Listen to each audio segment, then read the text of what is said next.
Okay, here we are, quadratic equations lesson 4. This lesson's pretty easy.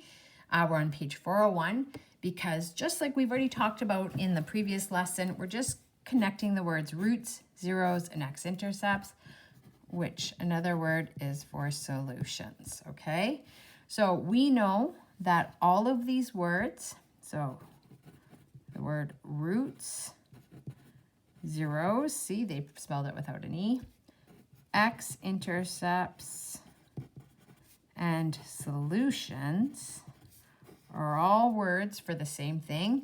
They represent the values of x that make y equal to 0. So hopefully you already have this written down from our last lesson.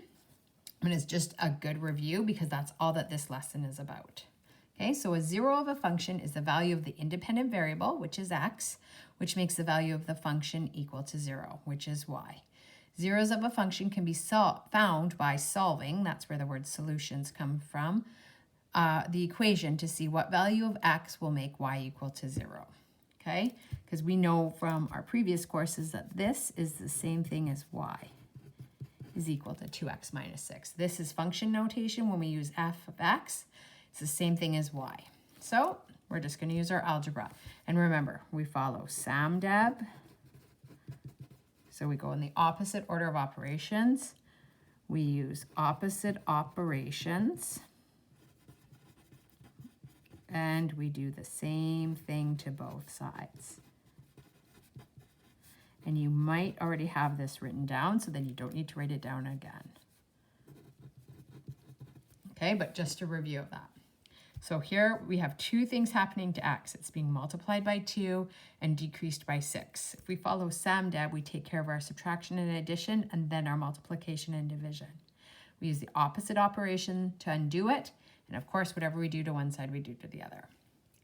So I'm going to write this out as 2x minus 6 is equal to 0.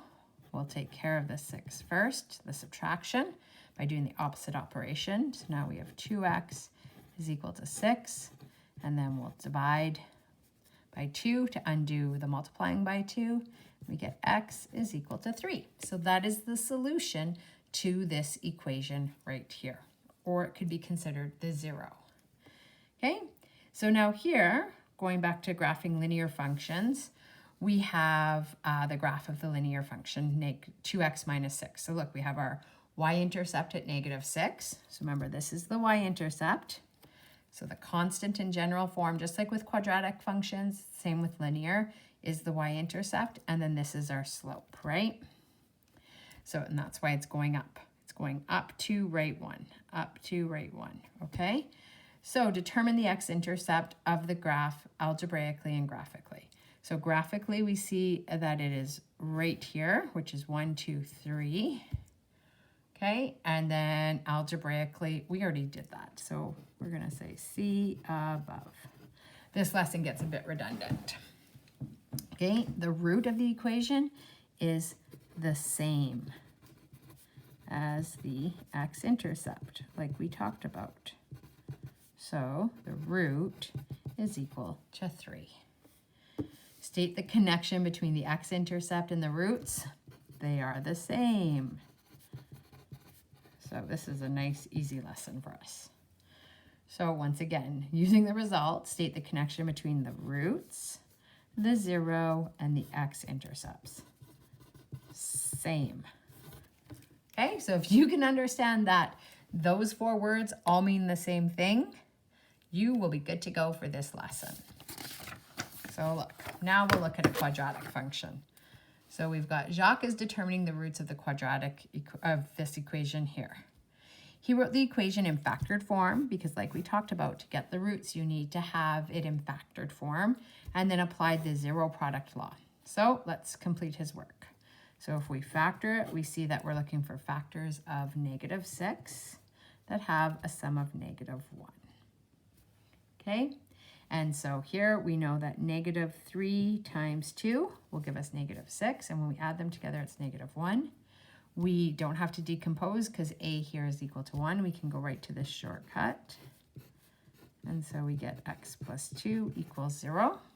So we've just rewritten this in factored form. And then if we remember here, let's write this down. Opposite sign, opposite order. Okay, so we know if our coefficient of x is equal to 1, we're going to have integer solutions. If it's not, then we're going to get fraction solutions. So if we have a number other than 1 here. So here, positive 3 because it's the opposite, negative 2. So look, now we have the parabola that represents this function as shown. State the x-intercepts. So if we look here, this is negative 2 and this is positive 3. So the x-intercepts are negative 2, positive 3. And we remember from our last unit that we don't put brackets around them. That's just saying we could also write it like this. If we wanted them as coordinate pairs, like that. So this is just the actual values of the x-intercepts. We know that with x-intercepts, the values of y are 0. Okay, what are the zeros? Let's just humor ourselves. Negative 2, 3. They're the same thing. Same. Okay, and another word for them is the solutions. So that's it. So then now they want us to practice our vocabulary. Fill in the blanks in the following statement regarding the function with the equation. Okay, so look at function. It goes with zeros is what they want. To me, it doesn't really matter. The zeros of the function, the x-intercepts of the graph, okay, and the blank of the corresponding equation, so we'll use roots there, are the same numbers. I told you it'd be redundant. So it's negative 2 and 3. And then our y-intercept is negative 6. Okay? So here, as long as you can factor and you understand what we've reviewed, you are good to go for this lesson. Okay, so how could we get the features of a graphing calculator? So we would want to get the x-intercepts. So we would graph it, graph y equals 0, second function trace, intersect. Okay, so I'll do that right here. So if we were to take our graphing calculator, turn it on, obviously, hit y equals, take out what you've got in there. We're going to graph the 2x squared minus 7x plus 3, so 2x squared minus 7x plus 3. So we graph it. Now we're going to graph y equals 0. So let's do that, y2 equals 0. Then we go second function trace, intersect, so choice 5. Okay, so we've got our lovely parabola. We don't see that other line because it's an invisible line going through the x-axis. And we've got here, so then we just go get our first one. So we go right to that x-intercept and we hit enter 3 times. And we get 0.5, okay? So we get x is equal to 0.5 or 1/2. Okay, and then now if we go get the other one, we'll go second function trace again, intersect, so choice 5. Now let's go get that other one because this one's got 2, like lots of them do. Hit enter 3 times, and we get 3.